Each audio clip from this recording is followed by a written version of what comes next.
ಹುಕ್ಕೇರಿ ತಾಲೂಕಿನ ಸಂಕೇಶ್ವರದ ದುರದುಂಡೇಶ್ವರ ಕಾಯಿಪಲ್ಲೆ ಮಾರುಕಟ್ಟೆ ಸಮಿತಿಯ ರೈತ ಸಂಘಟನೆಗಳ ವಿವಿಧ ಬೇಡಿಕೆಗಳ ಸಭೆಯು ನೀಡಸೋಸಿಯ ಶ್ರೀ ಶಿವಲಿಂಗೇಶ್ವರ ಸ್ವಾಮೀಜಿ ಅವರ ಅಧ್ಯಕ್ಷ ಹಾಗೂ ಡಿಸಿಸಿ ಬ್ಯಾಂಕ್ ಅಧ್ಯಕ್ಷ ರಮೇಶ್ ಕತ್ತಿ ಅವರ ಉಪಸ್ಥಿತಿಯಲ್ಲಿ ಜರುಗಿತು. ಬೆಳಗಾವಿ ಡಿಸಿಸಿ ಬ್ಯಾಂಕ್ ಅಧ್ಯಕ್ಷ ರಮೇಶ್ ಕತ್ತಿ ಮಾತನಾಡಿ, ಶ್ರೀ ದುರದುಂಡೇಶ್ವರ ಕಾಯಿಪಲ್ಲೆ ಮಾರುಕಟ್ಟೆ ಸಮಿತಿ ರೈತ ಸಂಘಟನೆಯ ಬೇಡಿಕೆ ಒಪ್ಪಿದ್ದು ರೈತ ಸಂಘಟನೆಗಳು ಪ್ರತಿಭಟನೆ ಹಿಂಪಡೆಯಬೇಕು ಅಂತ ಮನವಿ ಮಾಡಿದ್ದಾರೆ. ಮುಂದಿನ ದಿನಮಾನಗಳಲ್ಲಿ ಅವ್ರ ಸಹಾಯ ಸಹಕಾರನು ಈ ಮಾರುಕಟ್ಟೆ ನಡೆಯುವಲ್ಲಿ ನಮ್ಗೆ ಯಾವಾಗ ಅವಶ್ಯಕ ಬರ್ತದೆ ಅವ್ರ ಸಹಾಯ ಸಹಕಾರ ನಾವು ಕೇಳ್ತೀವಿ, ಅವರು ಕೊಡ್ಬೇಕು ಅನ್ನುವಂತ ಮನವಿಯನ್ನು ಮಾಡ್ತಾ ಇದೇ ಮಾನ್ಯ ಅಧ್ಯಕ್ಷರಿಗೆ ನಾ 19ನೇ ತಾರೀಕು ನಡೆಯುವಂತ ಪ್ರತಿಭಟನೆ ಬಗ್ಗೆ ನೀವೊಂದ್ 2 ಮಾತು ಹೇಳ್ರ ಮೇಲೆ ತದವ್ರು ಮಾತಾಡ್ತಾರಂತ ಹೇಳಿ ನಾ ಇಲ್ರಿ ಅದೊಂದು ಟೀಮ್ ಬೇರೆ ಐತೆ ಅಂದ್ರು. ಮತ್ತೆ ಹಿಂಗಾಗೆ ನಮ್ಮ ರೈತರದ್ದು ಹಿಂಗಾಕೈತಿ. ಮತ್ತೆ ಇಲ್ಲೇ ಟೀಮ್ಗಳು ಬೇರೆ ಬೇರೆ ಯಾವ್ದು ಅಂದ್ರೆ ಸಮಸ್ಯೆ ಆಗ್ತೈತಿ. ಅದಕ್ಕೆ ಅಧ್ಯಕ್ಷರು ನಾವು ವಿನಂತಿ ಮಾಡಿದ್ವಿ, ತಮಗೂ ಎಲ್ಲರಿಗೂ ವಿನಂತಿ ಮಾಡ್ತಾರೆ. ನಮ್ಮದ ಕರ್ತವ್ಯ ತಾಲೂಕಿನ ಹಿರಿಯರಾಗಿ ಪರಮ ಪೂಜ್ಯರ ಮಾರ್ಗದರ್ಶನದಲ್ಲಿ ತಾಲೂಕಿನ ಹಿರಿಯರೆಲ್ಲ ರೈತರೆಲ್ಲ ಇವತ್ತು ಕೂಡಿ ಒಂದು ನಿರ್ಣಯವನ್ನ ಮಾಡಿದೀವಿ. ಅದು ಸ್ವಚ್ಛವಾಗಿ ಹೇಳಿದೀವಿ, ಅದನ್ನ ಪ್ರಶ್ನೆಗೂ ಮಾಡಿದೀವಿ. ಅದಕ್ಕೆ ವಿನಾಕಾರಣ ಇನ್ನು ಮುಂದುವರಿಸುವಂತ ಕೆಲಸ ಯಾರು ಮಾಡಬಾರ್ದು. ಅದಕ್ಕೆ ಅಧ್ಯಕ್ಷರಿಗೂ ಗಮನಕ್ಕೆ ತಂದು ಅವ್ರು ನಿಯಮ ಅವ್ರಿಗೆ ಮಾತಾಡಿ ನಮ್ಗೆ ಯಾರು ಗೊತ್ತಿಲ್ಲ. ಅವ್ರು ನಾ ಮಣ್ಣಿಂದ ಒಂದು 3-4 ದಿವಸದಿಂದ ಫೋನ್ ಮಾಡಿಸಿ ಹೇಳುವಂತ ಪ್ರಯತ್ನ ಮಾಡಿ, ಬಟ್ ನಂಗೆ ಯಾರು ಗೊತ್ತಿಲ್ಲ ಅವ್ರ. ಅದಕ್ಕೆ ತಾವೇ ಹೇಳ್ಬೇಕು, ತಾವೇ ಹೇಳಿ ಅದು 19 ತಾರೀಕಿಂದ ಸ್ಟ್ರೈಕ್ ಕೈ ಬಿಡುವಂತ ಒಂದು ವ್ಯವಸ್ಥೆ ಮಾಡಬೇಕು. ಇಷ್ಟಾಗ್ಯೂ ಈಗ ಅಜ್ಜವ್ರು ಮಾತಾಡಿ, ನಾನು ಮಾತಾಡಿ, ಅಧ್ಯಕ್ಷ ಮಾತಾಡಿ, ಇಷ್ಟೆಲ್ಲಾ ಮಾತಾಡಿದ ನಂತರೂ ಸಹಿತ ಯಾರಿಗಿರ ಇಲ್ಲಿರೋದ್ರ ಇಲ್ಲಿರ್ಬೇಕು, ಬೇಕಾದ್ರೆ ಅಲ್ಲಿ ಹೋಗೋರಾದ್ರೆ ಅಲ್ಲಿ ಹೋಗೋ. ಅದಕ್ಕೂ ನಮ್ದು ಏನು ಯಾರ್ದೇನು ನಮ್ದು ಒತ್ತಡಿಲ್ಲ, ಒತ್ತಡಿಲ್ಲ, ಯಾರ ಮ್ಯಾಗ ನಮ್ದು ಒತ್ತಡಿಲ್ಲ. ಹಸಿರು ಸೇನೆ ರಾಜ್ಯಾಧ್ಯಕ್ಷ ರಮೇಶ್ ಇಡಿಗೇರ್ ಶ್ರೀಮಠದ ಮಾರುಕಟ್ಟೆ ಸಮಿತಿಯವರು ರೈತ ಸಂಘಟನೆಗಳ ಬೇಡಿಕೆ ಪೂರೈಸುವ ಭರವಸೆ ನೀಡಿದ್ದು, ಪ್ರಸ್ತುತ ಮಾರುಕಟ್ಟೆಯಲ್ಲಿಯೇ ವಹಿವಾಟು ನಡೆಸಿದರೆ ರೈತರಿಗೆ ಅನುಕೂಲವಾಗುತ್ತದೆ ಎಂದರು.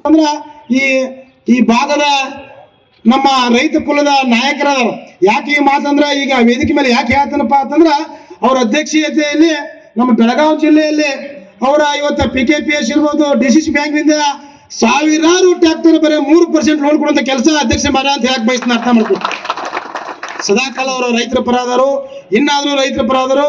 ಅವ್ರ ಜೊತೆಯಲ್ಲಿ ನಾವು ಹೋರಾಟದ ಹಾದಿ ತುಳಿದ ಯಾವುದೇ ತರದ ಅನ್ಯಾಯ ಆಗಿದಂಗ ನಾವು ನೋಡ್ತೇವೆ. ನಮ್ದು ಏನೋ ಹೋರಾಟ ಇದ್ರೆ ವೈಯಕ್ತಿಕ ಹೋರಾಟ ಆಗಬಾರ್ದು. ನಾವು ಈ ಆಫೀಸ್ ಬಂದು ಕೀಲಿ ಹಾಕ್ತೀನೋ, ಈ ಸಂಸ್ಥೆ ಬಂದು ಕೀಲಿ ಹಾಕ್ತೀನೋ ಅಲ್ಲ.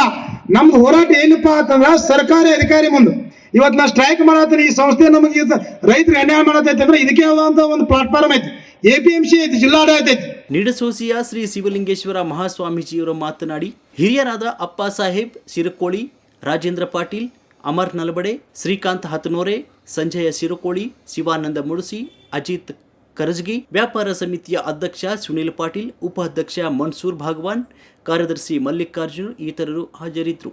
ಕುವೆಂಪು ಒಂದು ಮಾತನ್ನ ಹೇಳ್ತಾರೆ.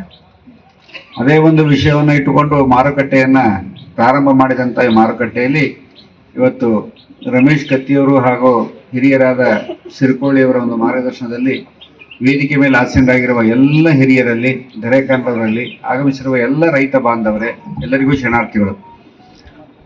ಇಲ್ಲಿವರೆಗೆ ಶ್ರೀಮಠ ರೈತರಿಗೆ ಅನುಕೂಲ ಆಗ್ತಕ್ಕಂಥ ವ್ಯವಸ್ಥೆಯನ್ನೇ ಮಾಡಿಕೊಂಡು ಬಂದದ. ಯಾವುದನ್ನು ಅನಾನುಕೂಲ ಮಾಡ್ತಕ್ಕಂಥ ವ್ಯವಸ್ಥೆಯನ್ನು ಮಾಡಿಲ್ಲ. ಆದ್ರೂ ಸ್ವಲ್ಪ ಮಧ್ಯೆ ಇವೆಲ್ಲ ಬಂದವರು ಸೀದಾ ಮಠಕ್ಕೆ ಬಂದು ಮಾಡಿಕೊಂಡಿದ್ದು ಇಷ್ಟೊತ್ತಿಗೆ ಅದ್ರ ಮುಗದೆ ಹೋಗ್ತಿತ್ತು. ಎಷ್ಟು ಪ್ರಾಬ್ಲಮ್ ಬರ್ತಿದ್ದಿಲ್ಲ, ಯಾವ್ದು ಪ್ರಾಬ್ಲಮ್ ಬರ್ತಿದ್ದಿಲ್ಲ. ರೈತರಿಗೂ ಬಹಳ ಅನುಕೂಲ ಆಗ್ತಿತ್ತು. ಇಷ್ಟು ದಿವಸ ಸುಮ್ಮನೆ ವೇಸ್ಟ್ ಆಯ್ತು ಎಲ್ಲ ವಸ್ತು. ಅದನ್ನು ಬಹಳ ತುಂಬಾ ಚೆನ್ನಾಗಿ ಎಲ್ಲ ಹೇಳಿದ್ರು. ಈಗಾಗಲೇ ಕತ್ತಿಯವರೆಲ್ಲ ತುಂಬಾ ಚೆನ್ನಾಗಿ ಹೇಳಿದ್ದಾರೆ. ಆ ರೀತಿಯಾಗಿ ಮುಂದೆ ಮಾಡ್ಕೊಂಡು ಹೋಗುವಂತ ಒಂದು ವ್ಯವಸ್ಥೆಯನ್ನ ಅದು ಮಾಡ್ಕೊಂಡು ಹೋಗ್ತದೆ. ರೈತರ ಪರವಾಗಿ ಯಾವಾಗಲೂ ಮಠ ಕೆಲಸ ಮಾಡ್ಕೊತ ಬಂದಿದೆ. ಹೀಗೆ ಅಂತಲ್ಲ, ನೀವು ಹೆಂಗ ರೈತರಿಗೆ ಕೆಲಸ ಮಾಡ್ತೀರಿ ಹಂಗ ನಮ್ಮದು ಮಠದಲ್ಲಿ ಎಲ್ಲ ಹೊಲಗಳನ್ನ ಮಾಡಿಸ್ತಕ್ಕಂಥ ವ್ಯವಸ್ಥೆನೇ ಇದೆ. ನಮ್ಮದು ಎಲ್ಲ ಸುಮಾರು 600-300 ಎಕರೆ ಮಾಡ್ತಕ್ಕಂಥ ವ್ಯವಸ್ಥೆನೇ ಇದೆ ಎಲ್ಲ ವಸ್ತು. ಅದ್ರ ಜೊತೆಗೆ ರೈತರಿಗೆ ಅನುಕೂಲ ಆಗಲಿ ಅಂತ ಹೇಳಿ 3 ಎಕರೆ ಜಮೀನನ್ನ ಮಠದಿಂದನೇ ಕೊಟ್ಟು ದವಾಖಾನೆ ತೆಗೆಸ್ತಕ್ಕಂಥ ವ್ಯವಸ್ಥೆ ಆಗಿದೆ. ಅದು ಈಗೇನಲ್ಲಿ ದವಾಖಾನೆ ಇದೆ, ಇದರಲ್ಲಿ ನಿಡಸೋಸಿಯಲ್ಲಿ ಏನು ದವಾಖಾನೆ ಇದೆ, ಅದು ಪದ್ಮಣ್ಣವ್ರದ್ದು ಜಾಗ. ಅದು ಕಲ್ಲಪ್ಪ ಪದ್ಮಣ್ಣವ್ರು ಅಂತ ಇದ್ರು. ಅವ್ರು 3 ಮಂದಿ ಅಣ್ಣ ತಮ್ಮಗಳು ಹೇಳಿದ ಕೂಡಲೇ ಮಠಕ್ಕೆ ಕರೆದೆ ಅವ್ರನ್ನ. ಮಠಕ್ಕೆ ಕರೆದು ಹಿಂಗಿದಾರಿ, ಜನರಿಗೆ ಅನುಕೂಲ ಆಗತ್ತೆ, ಈ ಭಾಗದ ಎಲ್ಲ ಬಡವರಿಗೆ ರೈತರಿಗೆ ಅನುಕೂಲ ಆಗತ್ತೆ ಅನ್ಕೊಳ್ಳೋ ಒಂದೇ ಮಾತಿಗೆ 3 ಜನ ಬರ್ಕೊಟ್ರು. ಆ ಬರ್ಕೊಂಡು ಡೈರೆಕ್ಟ್ ಗೌರ್ಮೆಂಟ್ಗೆ ಅದನ್ನ ಕೊಡಿಸಿದ್ವಿ. ಅವಾಗ ಎವಿ ಅವ್ರು ಇದ್ರು ಅದಕ್ಕೆ. ಅವಾಗ ಅದಾದ್ಮೇಲೆ ನಮ್ಮ ಮಠದಿಂದ 3 ಎಕರೆ ಕೊಟ್ಟಿವಿ ಅವರಿಗೆ, ಕಲ್ಲಪ್ಪ ಮತ್ತು ಅವರಿಗೆ. ಯಾಕಂದ್ರೆ ಬಡವರದಾರ ಅವರು, ಬಡವರಿಗೆ ಒಂದೇನಾರ ನಾವು ಅನುಕೂಲ ಮಾಡಿಕೊಡ್ಬೇಕಂದ್ರೆ ಮಠದಿಂದನೇ ಕೊಟ್ಟದ ಅವರಿಗೆ. ಹಿಂಗೆ ರೈತರಿಗೆ ಅನುಕೂಲ ಆಗ್ತಕ್ಕಂಥ ವ್ಯವಸ್ಥೆ. ಆಮೇಲೆ ಈಗೇನು ಓಡಾಡ್ತಾ ಇದ್ದಾರೆ, ಸರ್ಕಾರನ ಓಡಾಡ್ತಾ ಇದೆ. ಯಾವುದಕ್ಕೆ ಅಂದ್ರೆ ರುದ್ರಭೂಮಿ ಸಲುವಾಗಿ, ಸ್ಮಶಾನ ಸಲುವಾಗಿ ಸರ್ಕಾರನೇ ಓಡಾಡ್ತದ. ಆವಾಗ ನಮ್ಮ ಅಜ್ಜಾರು ನಮ್ಮ ಮಠದಾಗ ಎಲ್ಲ ಒಟ್ಟು 2 ಎಕರೆ ಜಮೀನನ್ನ ಸ್ಮಶಾನ ಕೊಡ್ತಕ್ಕಂಥ ವ್ಯವಸ್ಥೆಯನ್ನ ಮಾಡಿ ಮಠದಿಂದನೇ ನಡೆಯುವಂತ ಒಂದು ವ್ಯವಸ್ಥೆ ಅದು.